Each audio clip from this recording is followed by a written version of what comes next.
Alright guys, first ballistics gel test today in 10mm. First time for the channel doing 10mm. Just wrapped up a 357 SIG video doing these Golden Saber bonded. We did a pumpkin shootout with 5.7 by 28 357 SIG and 10mm, and in that video I also had 30 super carry in there. In that video, I was really surprised by the results I got from the 357 SIG and the 10mm, so that's why I wanted to test these out. So I previously posted this one. If you missed that, I'll put a link in the description if you want to check that out. But check out that pumpkin video. I'll put a link in the description for that as well if you want to see what I'm talking about with the surprising results. I'm not going to give it away. I'm not going to spoil the video for you. Alternatively, you can see the caliber comparisons playlist for that video and way more like that. But today we're doing the 10mm one. I'm going to be using this High Point JHP 10 here. It is not the threaded, so it's like a 4.5, 4 3/4 inch barrel, something like that. I'll throw it up on the screen. And I got to give a big thanks and shout out to Atlas Tactical in Reynoldsburg, Ohio for the awesome Cerakote job. So these are the Freedom munitions that I used. This is the exact same one I used in that pumpkin video. 200 grain X Def, X Defender, whatever, it's their defensive line. I would pay no attention to that plus P because these are actually a pretty soft loading. I'll have the velocity and foot-pounds of energy up on the screen, but it's not a lot, which is part of the reason the results versus the 357 and the 10mm in that pumpkin video were surprising to me. So ever since then, I couldn't wait to put these in the gel blocks and see what they do. So that's what we're going to do today. Got the chronograph set up, so we'll put some over the chrono, see what kind of velocities we're getting. Link in the description for the chrono. That's the new 2.0 version by Caldwell there. I like it a lot better than the original. It'll be linked in the description if you're looking to get a chronograph. Target stand I use, paper targets I use, even the Nox Ballistics Gelatin there. So that's Nox 10%. We are temperature controlled as always. On warmer days, I'll bring it in the cooler with ice packed around it. Optimal temperature for everything to work properly like it's supposed to. 39 degrees. It's in the 30s out here. It was just snowing, so we don't got to worry about them warming up on the table or anything like that. I don't want to give away anything from the previous video. Our BB moved. We calibrated it live in that, well, not live, but you know what I mean. In that video, we got 3.2 inches of penetration, but it's a little shallower now because that bullet hit above it and it caused it to shift in the block, but we are perfectly calibrated 3.2 inches. After we put them in the block, we'll get some penetration depths measured for you guys. I'll pull them out, examine them. We'll get retained weight and expanded diameter. But with that, let's go ahead and load up, and I'll put some over the chrono and see how fast these are moving. Whoops, I thought we were recording for the chrono session there. First one was a no read for some reason. Then I got a 1054, 1030 something, I think. 1000 even there on that one. And I got an error, something along those lines. It's been averaging between 1000 and 1050. So as I said earlier in this video, it's been snowing, so I wondered if that was going to be a problem with condensation. That's kind of hard to see, but you can kind of see some like little droplets and stuff. So if those are getting down in there on those sensors, that's probably why it's having an issue reading those. Now, I had no issue reading the faster 357 SIG about 20-30 minutes ago, so I'm assuming that's what's going on. It's probably putting those little the snowflakes down in there melting and leaving water on the sensors there. But anyways, sorry about not catching on camera. I swear I hit record, but I guess not.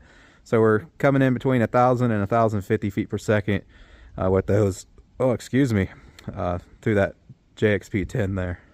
And I would send some more through it, but I only got like 4 shots left. I want to take 1 or 2 practice shots on the target there, and I got to save the others for the block. So that's the other thing, guys. If you watched enough of my ballistics gelatin tests, you know I typically do 4 layers of denim test. I just barely squeezed this in today. I had a doctor's appointment.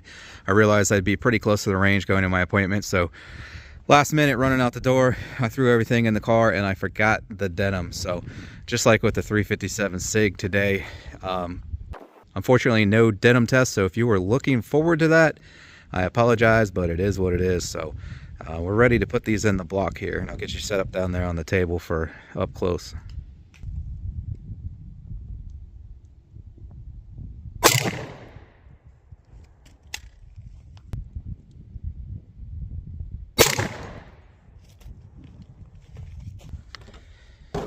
Jeez. And holy crap-olies, I think that kind of explains the results in that pumpkin video. Again, that's linked in the description if you want to check it out. But that is shallow penetration because we got absolutely massive expansion. So that's why they did not penetrate very far. They're dumping their energy real fast. That's going to be shy of 12 inches in bare block there. But there's the entry holes for each. There's up top. Of course, I'm going to pluck them out here in just a second. Get a look from a few different angles here. There's that first one from the side. Definitely a pretty large wound cavity there. Wow, look at that. You know, a lot of people, they knock Freedom Munitions. I've never had a problem with their stuff. I only buy their new stuff. I don't buy the remans or remanufactured. Never have any issues. Everything has run good for me. And this is the first time trying one of their defensive loads. And again, the penetration's a little shallow there, but impressive with what they did. And it's only shallow because they expanded so awesomely. So there's the other one.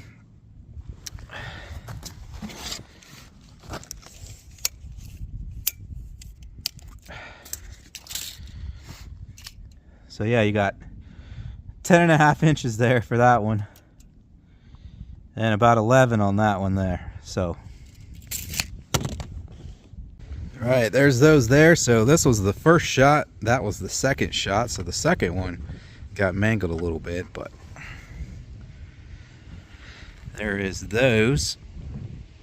Links in the description if you want to get yourself the little scale or the micrometer caliper that I use.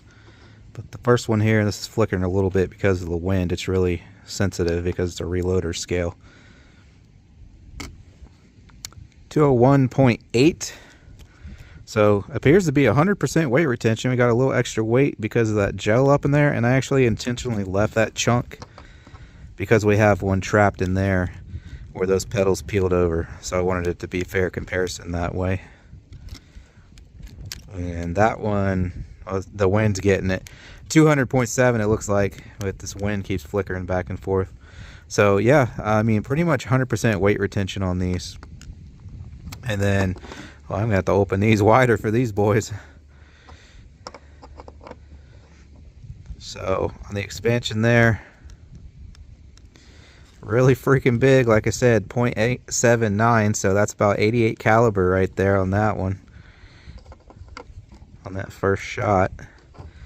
Now this guy, I might have to flip him. Yeah, there we go.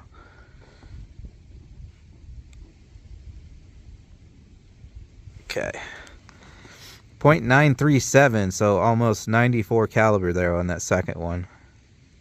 So that about does it for this one, guys. Again, check out that pumpkin video I told you about. Also, if you wanted to catch those 357 I just did today prior to this 10 mil, both of those will be linked in the description. Again, check out the caliber comparison playlist for all kinds of fun videos in there.